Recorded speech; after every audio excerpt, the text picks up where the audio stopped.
रहे हो, जितने फेसबुक और यूट्यूब पर सुन रहे हो, बहुत सावधानी से सुनना। 2 बार पशुपति व्रत कर लिए, आपने ये कर लिया, आपने प्रदोष कर लिया, आपने सोमवार कर लिया, आपने सारे अनुष्ठान कर लिए, बहुत सारे उपाय भी करे, तो बुधवार के दिन अगर शंकर पर 1 लोटा पानी चढ़ाया जाता है तो जिन लड़कियों का विवाह नहीं हो रहा, जिन बच्चों का विवाह नहीं हो रहा, उन बच्चों के भी विवाह हो जाते हैं हमारे। स्वामी विवेकानंद जी के पास में एक व्यक्ति आकर बैठ गया और उस व्यक्ति ने कहा, मैं बहुत परेशान,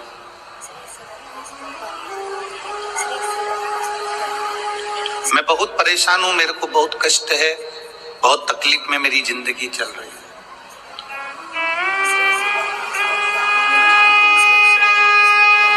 स्वामी विवेकानंद जी, मेरी परेशानी को समाप्त कर दीजिए। कल आपको कथा में कहा था, संत, साधु, गुरु 3 चीजों से दूर रहता है। जो गुरु नानक देव जी ने नामदेव जी को बताया था, 3 चीजों से संत, साधु, गुरु दूर रहता है। पहला नमस्कार, दूसरा चमत्कार और तीसरा नमस्कार। असली अगर गुरु है, असली अगर संत है, असली अगर साधक है, तो वो ये 3 चीजों से दूर है। उसको कोई मतलब नहीं इन 3 चीजों। किसने प्रणाम करा, किसने नहीं करा, कौन ने भेंट चढ़ाई, कौन ने नहीं चढ़ाई, उससे कोई उसका मतलब नहीं, उससे कोई सब।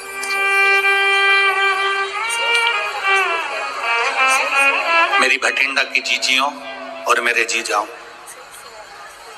मेरी बेटियों, बेटाओं, मेरी बहनों, मेरे भाई, अपनी चित्तवृत्ति में एक बात उतार कर रखना,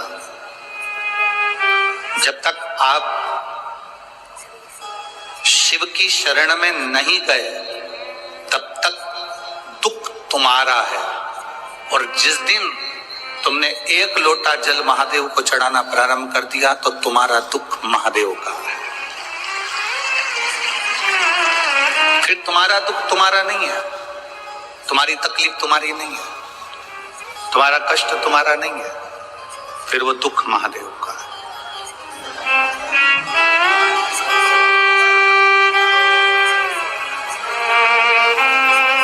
ये कथा का जो पंडाल है, लोग इसको कहते हैं शिव महापुराण की कथा हो रही है। हम कहते हैं ये शिव महापुराण की कथा नहीं हो रही है, नेत्रों की जांच हो रही है, नेत्र शिविर लगा है, इसमें आंखों की जांच है। कोई मरीज ऐसा होता है, हॉस्पिटल में जाता है, डॉक्टर साहब से कहता है मुझे दूर का नहीं दिखता, मुझे दूर का नहीं दिखता। डॉक्टर उसको दवाई देते हैं, ड्रॉप देते हैं, आंखों में डालकर देखता है, अभी भी मुझे दूर का नहीं दिखता। डॉक्टर साहब ने उसको टेबलेट दे दी, उसने ली, मुझे दूर का नहीं दिखता।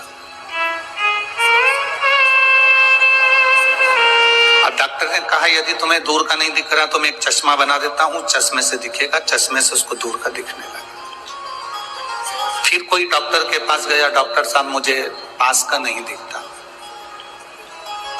डॉक्टर ने उसको भी ड्रॉप दिया, उसको भी दवाई दी, उसको पास का नहीं दिख रहा तो फिर उसके लिए भी चश्मा बना दिया।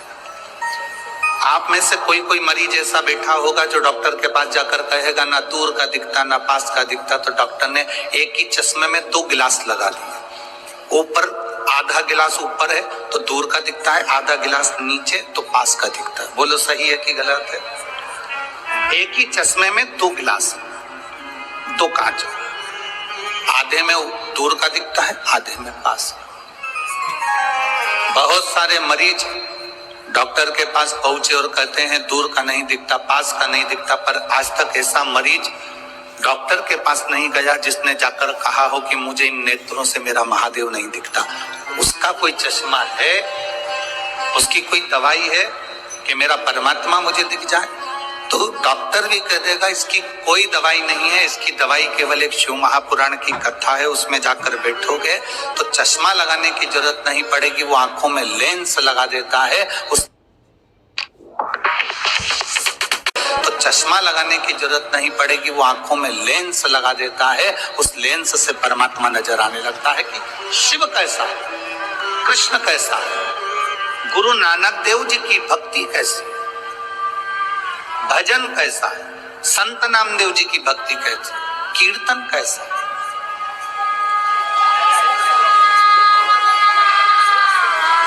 आप सब इस कड़कती हुई ठंड में, कड़कड़ाती हुई ठंड के अंदर स्टेडियम के एक एक कुर्सियां आप अगर देखेंगे तो सब भरी पड़ी है, पूरा ग्राउंड में पांव रखने की जगह नहीं है। जितने लोग ग्राउंड के अंदर हैं उतने लोग ग्राउंड के बाहर जितनी दुकानें हैं उन दुकानों में जो टीवियां लगी हैं उनके पास में बैठकर कथा सुन रहा है।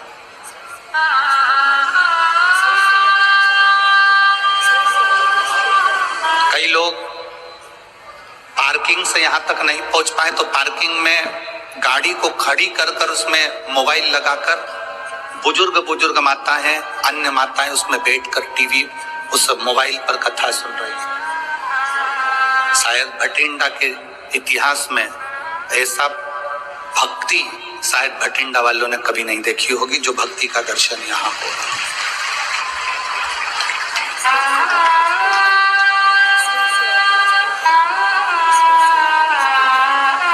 केवल शिव को पाना।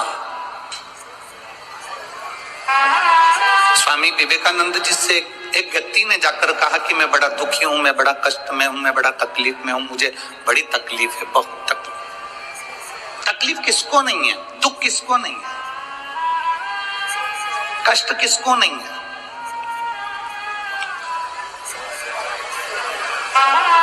मेरी जीजियों, आप सब बैठे हो ना, ऐसा कोई व्यक्ति नहीं जिसके जीवन में दुख नहीं है। आपका पेट दुखता होगा तो क्या हमारा पेट नहीं दुखता होगा? आपका सिर दुखता होगा तो क्या हमारा सिर नहीं दुखता होगा? आपके हाथ पैर दुखते होंगे तो क्या हमारे हाथ पैर नहीं दुखते होंगे? बड़े से बड़े महाराज को बुला लो, बड़े से बड़े महात्मा को बुला लो और बड़े से बड़े साधक को बुला लो जो कह दे कि मेरे जीवन में दुख नहीं है। दुख किसको नहीं है? कोई तन दुखी, कोई मन दुखी, कोई धन बिन रहत उदास, तुलसी या संसार में सुखी राम का दास। संसार में केवल एक सुख है जो परमात्मा की शरणागति है, जो भगवान की शरणागति है, जो भगवान की भक्ति है, जो भगवान का भजन, ये सुख है।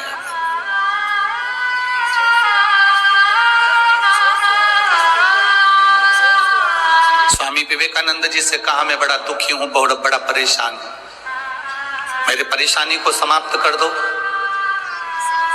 मेरे दुख को समाप्त कर दो, मेरे कष्ट को समाप्त कर दो। स्वामी विवेकानंद जी ने कहा कि भाई देखो, तुम्हारा दुख मैं समाप्त कर दूंगा, मना नहीं, पर मेरे पास में कुत्ता है,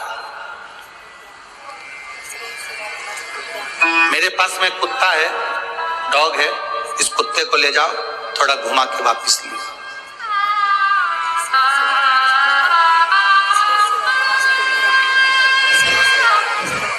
इस कुत्ते को लेकर जाओ और घुमा के वापस लेकर आओ। स्वामी विवेकानंद जी से उस व्यक्ति ने कहा मैं कुत्ता घुमा कर लेकर आऊंगा, उसके बाद मेरी समस्या हल हो जाएगी, मेरा दुख मिट जाएगा। जाओ जाओ, पहले कुत्ते को घुमा कर लेकर आओ। स्वामी विवेकानंद जी ने उसको कुत्ता दिया, वो कुत्ता लेकर घुमाने के लिए गया, घुमाने के लिए लेकर गया, सब दूर घुमाकर वापिस आया। कुत्ता हाँप रहा था, बहुत तेज तेज हाँप रहा था, और जो घुमाने वाला व्यक्ति था वो आके खड़ा हुआ। स्वामी विवेकानंद जी ने पूछा ये इतना तेज हाँप क्यों रहा है, कुत्ता इतनी तेज क्यों हाँप रहा है? उसने कहा जो निकलता था उसके पीछे भौंकने चले जाता था, कभी इधर देखा उधर चले गया, कभी उधर देखा उधर चले गया, कभी उधर देखा कभी उधर चले गया, भाग भाग कर इधर उधर जाता फिरा। मैं कहीं नहीं भागा, सीधे रास्ते पे चलते चलते चलते चलते यहाँ पहुंच गए। कुत्ता हाँप रहा है, वो व्यक्ति नहीं हाँपा। समस्या का एक यहाँ हल नजर आता है। इस कुत्ते को देख लो, किसी को भी देखता है उस ओर दौड़ पड़ता है, इधर देखा इधर दौड़ा, उधर देखा उधर दौड़ा, उधर देखा उधर दौड़ा। स्वामी विवेकानंद जी कहते हैं अपनी मंजिल पर जाना है तो फिर 10 जगह देखकर मत दौड़ो, अपनी मंजिल को देखकर चलोगे तो फिर तुम्हारी मंजिल तक तुम पहुंच जाओ। हम भी वही करते हैं, हमारी भी आदत वही की वही बनी हुई है, हमने भी वही की वही कर रखा है। कभी देखते हैं कि अपनी दुकान चल रही है किराने की, अपनी दुकान चल रही है कपड़े की, अपनी दुकान चल रही है मोबाइल की, अपनी दुकान चल रही है बैग की, अपनी दुकान चल रही है सुनारी की, अपनी दुकान चल रही है लोहारी की, पर अपन दूसरे को देखते हैं उसमें ज्यादा कमाई है, इसको कम ध्यान देते हैं, उसमें घुस जाते हैं। फिर लगता है कि कपड़े की दुकान में ज्यादा फायदा है, अपनी दुकान को कम कर कर अपन कपड़े की दुकान में चले जाते हैं। फिर लगता है कि मोबाइल में ज्यादा फायदा है, हम मोबाइल की ओर चले जाते हैं। फिर लगता है शोरूम डाल लेते हैं, शोरूम में ज्यादा फायदा है, कर्जा ले लिया, लोन ले लिया, शोरूम डाल लिया, उसमें चले गए। अगर तुम जिस दुकान को कर रहे थे, भले वो चाय की क्यों ना हो, चाहे बिस्कुट की क्यों ना हो, चाहे बेकरी क्यों ना हो, चाहे वो किराने की क्यों ना हो, जिस दुकान को तुम कर रहे हो, एक लक्ष्य को मजबूत बनाकर करते और 10 जगह तुम्हारा ध्यान नहीं जाता तो उसी दुकान में तुम 4 चांद लगा बैठते। व्यक्ति परेशान क्यों है? क्योंकि उसको दूसरे की चमक नजर आ रही है। आज का व्यक्ति दुखी क्यों है? क्योंकि उसका पड़ोसी सुखी है, उसको दूसरी जगह चमक नजर आ रही है। शिव महापुराण की कथा कहती है हमने अपनी आदत बना ली लपकने की, अपना काम अच्छा नहीं लग रहा, इसमें कोई इनकम नहीं हो रही, इसमें कोई फायदा नहीं हो रहा, अपन दूसरे काम को करते हैं। वो छोड़ा फिर वो करा, फिर वो छोड़ा फिर वो करा।